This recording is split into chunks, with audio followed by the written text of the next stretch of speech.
Untuk membahasnya pemirsa sudah terhubung bersama kami melalui Zoom Bapak Franky W. Prasetyo, Head of Equity Trading MNC Sekuritas Medan.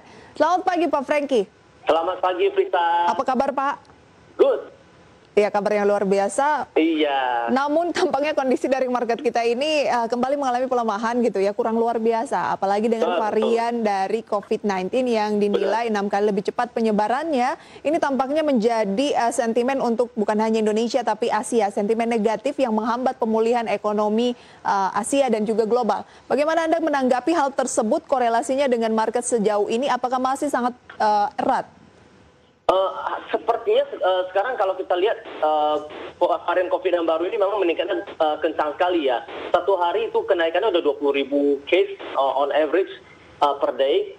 Kalau dalam jangka pendek mungkin akan menjadi buruk ya. Tapi saya merasa tindakan pemerintah untuk melakukan PPKM ini akan berdampak positif dalam jangka panjang. Kalau kita berkaca pada kasus di India, di mana di bulan April sampai Mei kenaikan kasusnya tinggi sekali, kemudian mereka melakukan lockdown, mereka melakukan vaksinasi massal, hasilnya tren COVID-nya menurun dengan jauh. Dan kalau kita lihat in the same situation dengan indeks di India di Sensex malah tidak mengalami penurunan yang berarti. Dan kita melihat saat ini investor sepertinya sudah look through, jadi mereka sudah melihat melewati apa yang terjadi di fase ini. Mereka tidak melihat COVID yang meningkat itu sebagai ancaman yang berarti seperti tahun lalu. Karena tahun lalu investor belum pernah mengalami yang terjadinya pandemi. Sedangkan tahun ini kita sudah, investor sudah mulai terbiasa dan pemerintah juga melakukan langkah-langkah yang baik untuk menanggulangi ini. Jadi sepertinya tidak akan berpengaruh terlalu banyak. Tidak akan berpengaruh terlalu banyak karena para investor sudah sempat mengalaminya di tahun 2020, artinya sudah belajar harusnya ya. Tetapi ini kan varian baru yang 6 kali lebih cepat, artinya berbeda dengan tidak hanya varian yang terjadi di tahun 2020 kemarin. Nah, bagaimana tanggapan Anda? Apalagi kan ini Indonesia terus mencatatkan rekor begitu ya, dan banyak dari kalangan yang mulai bersuara untuk menerapkan lockdown bukan hanya PPKM mikro maupun PPKM darurat, artinya benar-benar di lockdown 2 minggu agar menurut mereka ini kondisinya segera pulih.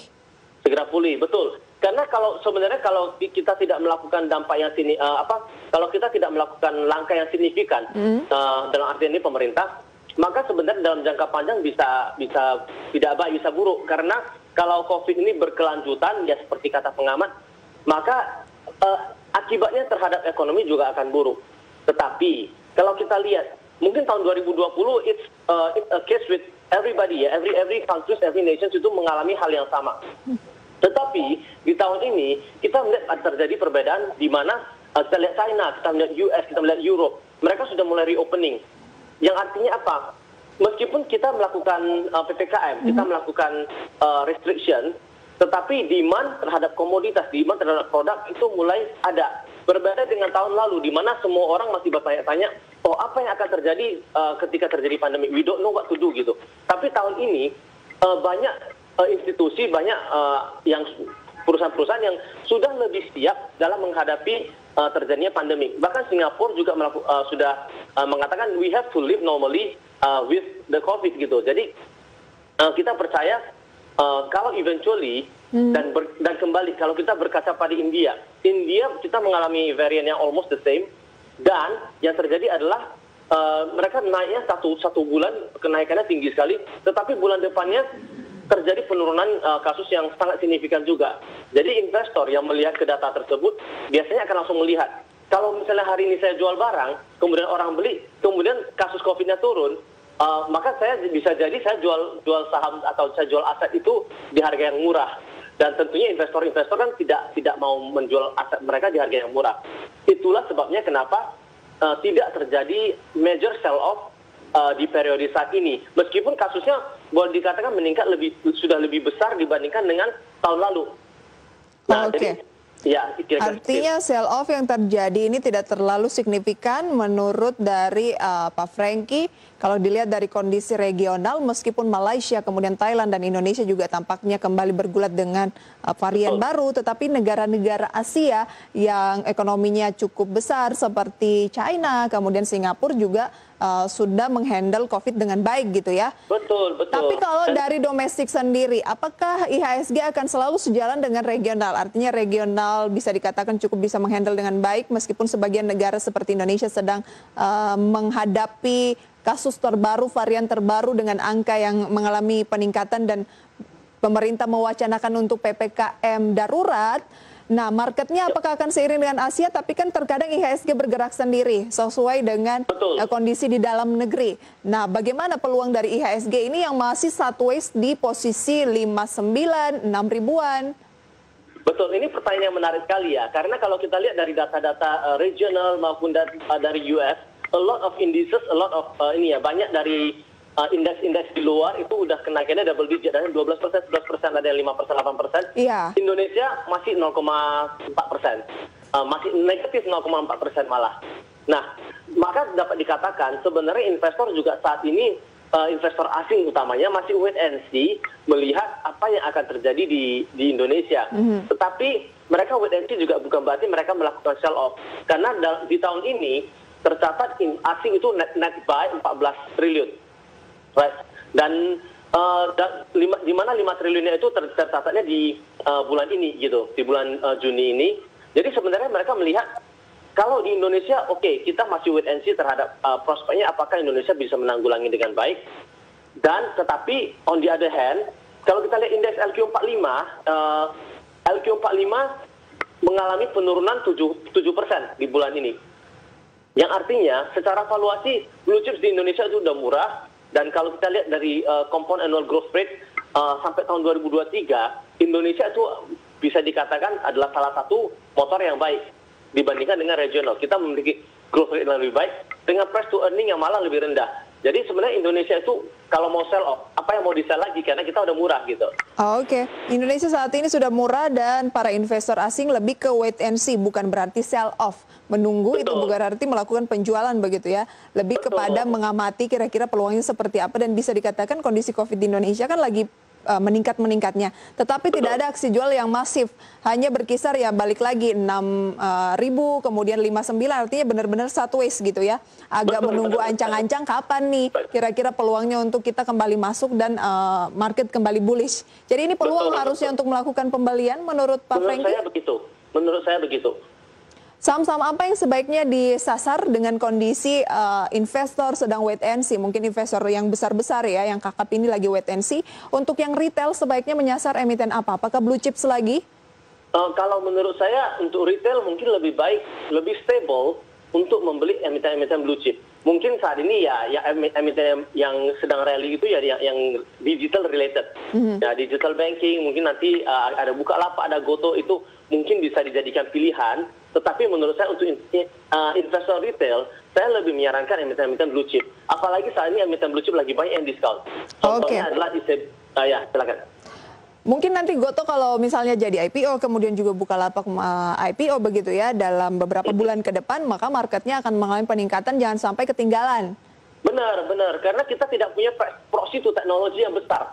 Jadi kalau misalnya ada Goto, ada Bukalapak, itu akan mendorong investor untuk masuk ke Indonesia. Karena Indonesia punya hampir 300 juta jiwa, it is a very lucrative market.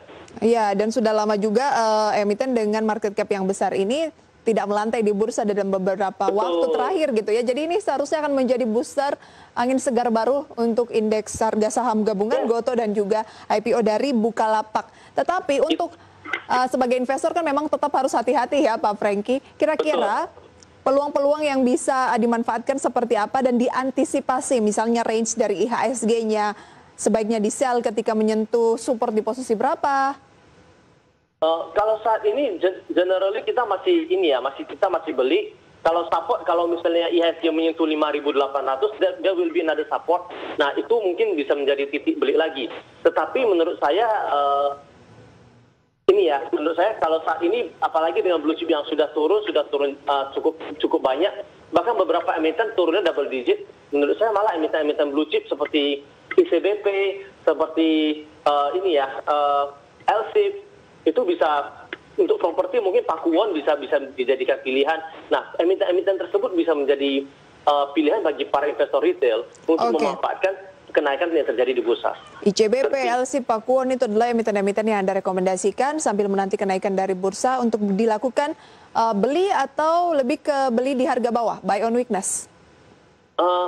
Untuk ICBP saya kira mungkin udah boleh beli.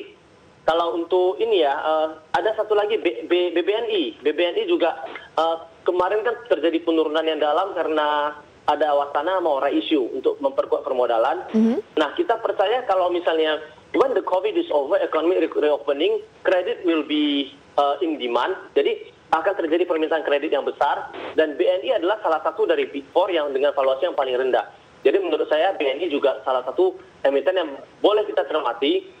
Saat ini 4560, saya kira sudah boleh dicicil bertahap. Oke, apakah valuasi selalu menjadi barometer untuk melakukan pembelian di perbankan blue chips? Karena kan rata-rata kinerjanya juga bagus, ada yang mahal, valuasinya sudah tinggi, tapi lebih mahal lagi. Udah mahal, lebih tinggi lagi kenaikannya, seperti BBCA mungkin, atau mungkin Bank Mandiri. Betul. Karena BBN ini agak slow ya. Betul, betul. Tapi menurut saya investor itu akan lebih aman kalau membeli berdasarkan valuasi yang murah. Mungkin bisa, tentunya investor bisa mendiversifikasikan opsi mereka. Tentunya mereka bisa boleh saja membeli digital bank, tetapi jumlahnya jangan terlalu banyak. Karena kenapa? Volatilitasnya tinggi, jadi resikonya juga tinggi. Tetapi kalau kita investor membeli emiten seperti BNI, seperti ICBP, seperti Gudang Garam, nah tentunya kalau kita melihat valuasinya yang sudah menarik, tentunya resikonya akan lebih rendah dibandingkan dengan return yang akan didapat. Kira-kira seperti itu. Oke, BBNI kira-kira belinya di posisi berapa yang menarik dan kita bisa berharap pada target ke posisi berapa? Kalau BNI, menurut saya mungkin kita boleh wait and see sebentar. Maksudnya kita bisa beli di range 4.400 dengan target di 5.200. Oke, berarti buy on break. Weakness. Ya. Buy on weakness atau buy on break, Pak? Buy on weakness, Pak. Bisa. Buy on weakness ya untuk BBNI. Baik. Kemudian Anda juga ICBP juga Anda rekomendasikan ya dari emiten consumer. Kenapa harus ICBP bukan Unilever ataupun Indofood? Karena ICBP ini punya growth story, masih bisa bertumbuh. Akuisisi Pine Hill itu meskipun sangat mahal, tetapi kalau kita lihat dalam jangka yang panjang, sebenarnya in the long run ICBP bisa mendapatkan market yang jauh lebih besar.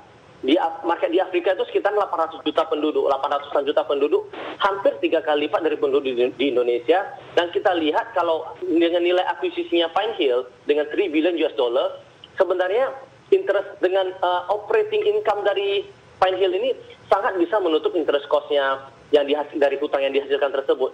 Jadi in the long run kita percaya ICBP punya growth story yang lebih baik, bisa tap in market di Afrika, tap in market yang jauh lebih besar. Jadi kemungkinan kedepannya earning per share dari ICBP juga akan meningkat terus. Jadi kita percaya saat ini ICBP is a very good and very interesting buy. Oke, sangat menarik untuk dilakukan pembelian, lebih ke jangka menengah ya Pak ya? Betul, betul. Kira-kira long term-nya berapa lama nih? Time frame-nya? Apakah setahun atau berapa tahun? Kalau ICBP, kalau time frame kita 1 tahun. Kalau ICBP time frame kita 1 tahun and more lah ya. Karena ini consumer yang semua orang pakai ibaratnya produknya. Jadi kita melihat kalau jangka panjang juga kita tidak masalah untuk memegang ICBP. Baik. Support resistennya di posisi berapa? Untuk pembelian mungkin di level sekarang 8.200, 8.300 saya kira boleh beli. Kalau ada penurunan mungkin it's an opportunity to buy even more. Tapi untuk mungkin kalau secara teknikal kita lihat dalam setengah tahun ke depan atau 3 bulan atau setengah tahun ke depan, mungkin dia bisa reach 9.600. Jadi 9.600 ya? Yes, 20% the target. Oke, BBNI, ICBP, Gudang Garam, Pakuwon adalah saham-saham yang Anda rekomendasikan. Nanti akan kita bahas lebih jauh lagi sambil melihat